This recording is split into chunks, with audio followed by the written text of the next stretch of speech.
Bom dia, boa tarde, boa noite, boa madrugada, camaradas. Eu sou o Padula, biólogo socialista. Estamos aqui com mais um vídeo para o nosso modesto canal que está crescendo, né? E eu conto com a colaboração de vocês para que a gente chegue aos 1.000 inscritos. Nós estamos aí com 850 pessoas inscritas para justamente a gente conseguir trazer nesse canal, né, que tem como objetivo analisar algumas notícias, trazer algumas informações que nem sempre vocês vão encontrar, principalmente na mídia corporativa. É uma visão biológica, uma visão anticapitalista, anti-imperialista sobre os principais acontecimentos. E hoje eu quero trazer para vocês aqui uma matéria que saiu recentemente, publicada na TVT News, né, antiga Rede TV, que a gente, Rede TV não, perdão, Rede Brasil Atual, que a gente tem, em que fala que as mentiras sobre vacinas cresceram 290% durante a pandemia e o governo Bolsonaro. Essa matéria do dia 26 de setembro traz um estudo que analisou mais de 27 milhões de conteúdos conspiratórios, principalmente divulgados pelo Telegram, nos grupos de Telegram e no X, né, o antigo Twitter. O autor dessas pesquisas compilou tudo isso em materiais que está disponível, né, num PDF que eu vou deixar disponível para vocês o link para download, né, chamado Conspiracionismo no Brasil em Números, né, do pesquisador Egon Kugler.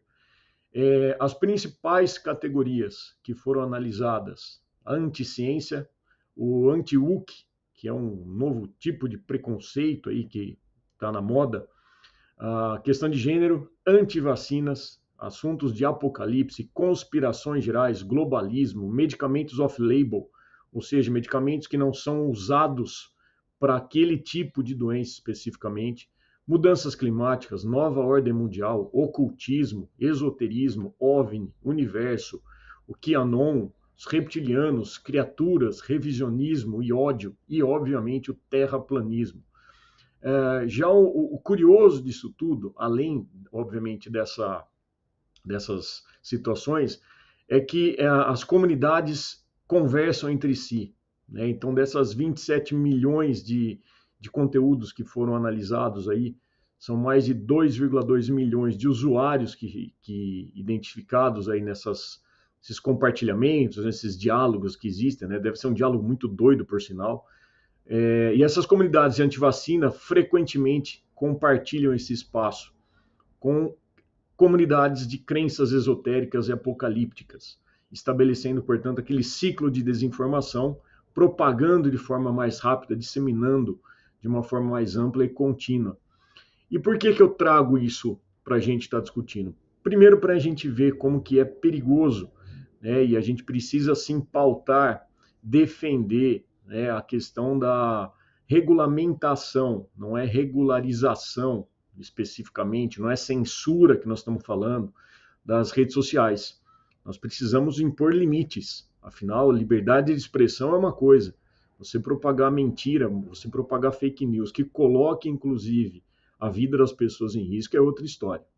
Então, para começo de conversa, esse é o ponto principal para deixar bastante claro isso para a gente seguir com essa pauta, que é a PL lá do deputado Orlando Silva, inclusive, que está barrada. Muita gente está distorcendo essa informação para tentar acusar de censura, e não tem nada de censura. A gente está falando em propagação da verdade, evitar esse tipo de mentira que pode levar à morte das pessoas. E a outra boa notícia que eu quero trazer é que o Dr. Cloroquina, né, que foi referência do Trump e, obviamente, abasteceu os discursos do ex-presidente, né, inelegível e futuro presidiário Jair Bolsonaro, o médico e microbiologista francês Didier Raoult, que era o principal defensor da hidroxicloroquina no tratamento da Covid-19, ele foi julgado e proibido de exercer a medicina por 2 anos. Então, ele fez estudos bastante questionáveis durante a pandemia. Ele foi acusado de violar o Código de Saúde Pública na França, incentivando o uso da cloroquina contra a Covid-19. Ele foi responsável por um estudo em 2020 que usou apenas 42 pacientes sem qualquer rigor científico e, obviamente, sem aprovação das autoridades de saúde. Essa punição vai começar a partir de 1º de fevereiro de 2025. Foi uma decisão tomada pelo Conselho Nacional da Ordem dos Médicos da França e dia 3 agora, quinta-feira passada, foi divulgado aí pelo jornal Le Parisien e confirmado pela agência France Press. Ele passou, portanto, né, considerado aí dos limites dessa liberdade de expressão, desrespeitou, né, códigos de ética, os próprios colegas de profissão e, obviamente, colocou em risco e foi responsável direta e indiretamente pela morte de várias pessoas. Isso a gente não pode negar. Além de defender a cloroquina, Didier Raoult ele fazia críticas ao processo de vacinação. Veja só, médico, né, fazendo críticas à vacinação generalizada e às políticas de confinamento, lockdown, né, que foram que minimizaram significativamente a dispersão do vírus durante a pandemia. Na visão do Conselho, isso aí prejudicou, essas atitudes dele prejudicou as medidas tomadas pelas autoridades sanitárias com o objetivo de proteger a saúde pública. Ele já havia recebido uma advertência em 2021, através da Câmara Disciplinar Nacional, que disse que ele não se baseou em dados científicos confirmados, mas entendeu que ele não expôs seus pacientes ao risco, uma vez que a prescrição da cloroquina respeitava as doses normalmente recomendadas. O Conselho, porém, considerou a punição muito leve e recorreu. Ele foi o principal responsável por incentivar um outro presidente fascista, o Donald Trump, que começou a propagar, né, o uso da cloroquina, seguido pela sua marionete, né, aqui no Brasil, Jair Bolsonaro, que publicamente começou então a defender, né, inclusive como um tratamento precoce, como se você pudesse prevenir a Covid-19 com o uso da cloroquina, mesmo sem comprovação científica. E, obviamente, em função dessa polarização que a gente estava vivenciando aí, as pessoas começaram, associado com essa divulgação das sociedades conspiratórias, né, que surgem aí nos Telegrams e nos Twitters da vida, a gente viu o que aconteceu, né, a quantidade de mortos.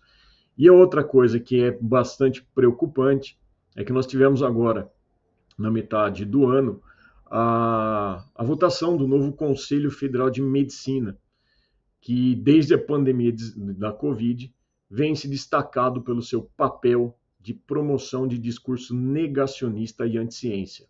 Vou repetir, Conselho Federal de Medicina atuando como um papel negacionista e anticientífico, por incrível que pareça, né? A gente tem que fazer bastante essa crítica aí. Nós temos aqui, inclusive, um dos representantes do Conselho Federal de Medicina em São Paulo, mais do que um negacionista, um sujeito aí de extrema direita, totalmente crítico, com falas misóginas, homofóbicas, né? E tudo printado, obviamente. Não vou nem colocar, mas quem quiser eu vou deixar o link disponível, uma matéria da própria CNN e do Intercept, mostrando esses prints. E chama muita atenção que esse conselho, que são os responsáveis nos próximos 5 anos, das condutas, né, profissionais de medicina e o tipo de atendimento que a gente vai receber.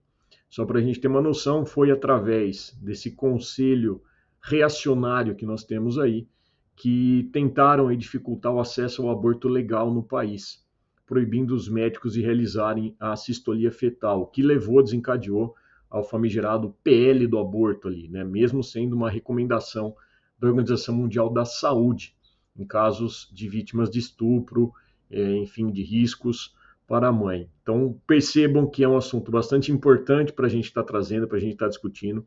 Envolve a questão de saúde pública, envolve uma questão de conhecimento, de ciência, e como diz recentemente numa entrevista, que recomendo que vocês assistam lá no site do canal do Juca Kfouri, de jornalista, o comandante Zé Dirceu, né, o ex-deputado, militante, fala exatamente uma coisa que é realmente um fato. O Brasil não está dividido.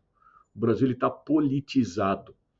Só que de um lado nós temos as pessoas politizadas, estudadas, do qual nós temos orgulhos de fazer parte, e de um outro lado as pessoas alienadas, as pessoas que estão ali engajadas em causas conspiratórias, sem nenhum embasamento científico, e que está comprometendo muito o bem-estar da nossa sociedade.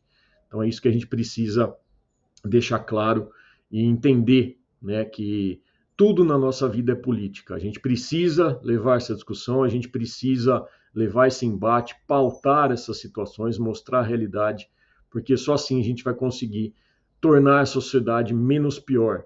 Né? Nós estamos vivendo aí regressos cada vez maiores através de congresso reacionário, nós temos eleições municipais agora que também precisam ser muito bem pensadas, elegendo aí vereadores, vereadoras, prefeitas, prefeitos, que estejam comprometidos com a ciência, que estejam comprometidos com a verdade, e não com teorias conspiratórias, porque a gente sabe o que leva a tudo isso, tá bom? Então esse breve vídeo foi por conta dessas duas notícias, trazer para vocês, atualizar. Então eu faço novamente o convite. Quem não se inscreveu ainda, se inscreva, dá o joinha, dá o gostei, compartilha, comenta, vamos discutir e compartilhar, obviamente, essas informações que nem sempre você vai encontrar. Grande abraço e a gente se vê.